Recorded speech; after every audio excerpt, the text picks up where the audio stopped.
Hello friends, welcome to our YouTube channel.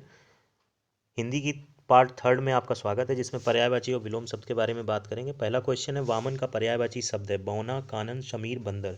कानन का अर्थ जंगल होता है, शमीर का अर्थ वायु होता है, बंदर वानर से संबंधित होता है, वामन का अर्थ बौना होता है, जो कि जो छोटा हो जाता है। जैसे विष्णु भगवान ने बौना स्वरूप धारण किया था, तो कहते हैं वामन अवतार था विष्णु जी का। अगला है का पर्यायवाची शब्द कौन सा है। घटक, वाजी, अंतर, अनंग। अनंग कामदेव का होता है, वाजी माने घोड़ा होता है, घोटक माने घोड़ा होता है, तुरंग माने घोड़ा होता है और है माने घोड़ा होता है। तो वाजी इसका करेक्ट ऑप्शन होगा। घटक माने घड़ा होता है। अगला प्रश्न है, थर्ड निम्न में कौन मनसिज का पर्यायवाची शब्द नहीं है। मनसिज माने कामदेव होता है और कामदेव का पर्यायवाची अनंग है, रतिपति है, कामदेव है। तो ये तीनों ऑप्शन नहीं होंगे। प्रसन्नता इसका पर्यायवाची शब्द नहीं है, तो करेक्ट ऑप्शन प्रसन्नता होगा, डी पार्ट होगा। आगे बढ़ते हैं। अगला प्रश्न है, प्रभंजन का समानार्थी शब्द है। बयार, दिवाकर, याम, दामिनी। बयार माने वायु होता है, यही प्रभंजन का समानार्थी शब्द या प्रभंजन का पर्यायवाची है। जबकि दिवाकर माने सूर्य होता है और याम जो है ये पहर को कहते हैं। जैसे तीन पहर होती है, प्रथम पहर, द्वितीय पहर, तृतीय पहर।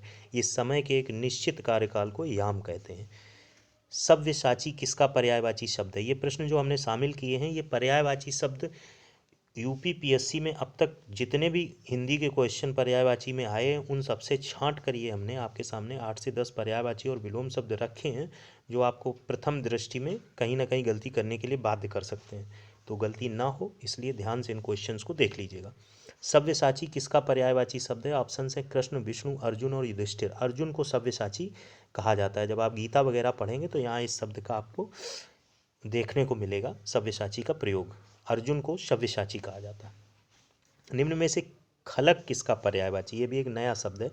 खलक एक तरीके से दीन दुनिया से संबंधित शब्द है, दुनियादारी से संबंधित शब्द है।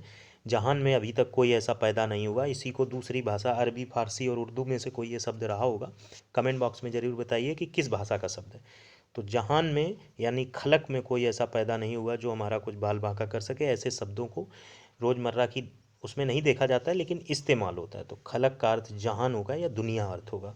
कायर आप समझते हैं, ये खर माने खच्चर या गधा होता है।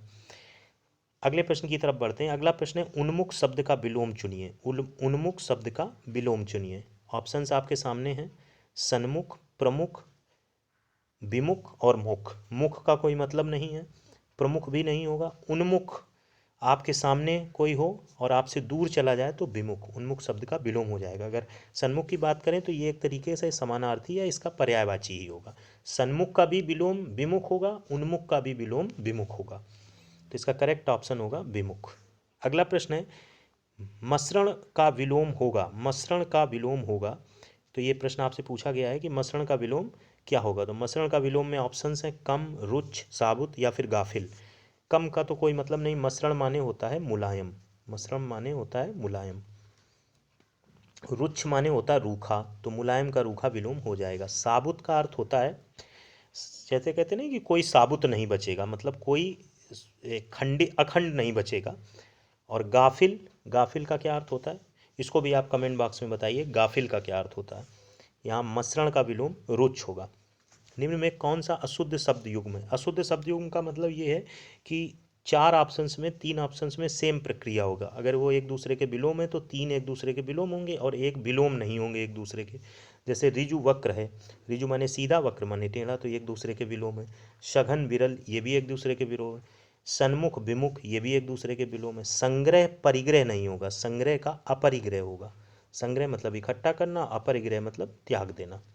तो ये इसका करेक्ट ऑप्शन सी हो जाएगा, जो कि अशुद्ध शब्द युग्म की श्रेणी में आ जाएगा। इसके बाद लास्ट क्वेश्चन है, स्वकीया का विलोम क्या होगा। नारकीय, परकीय, स्वीकृत या इनमें से कोई नहीं। तो स्वकीया वो पत्नी होती है जो अपने पति से प्रेम करती है, और परकीया वो पत्नी होती है जो पति को छोड़कर दूसरे पुरुष से प्रेम करती है। तो इसका करेक्ट ऑप्शन परकीया होगा। मिलते हैं नेक्स्ट वीडियो में पार्ट 4 के साथ, तब तक के लिए नमस्कार।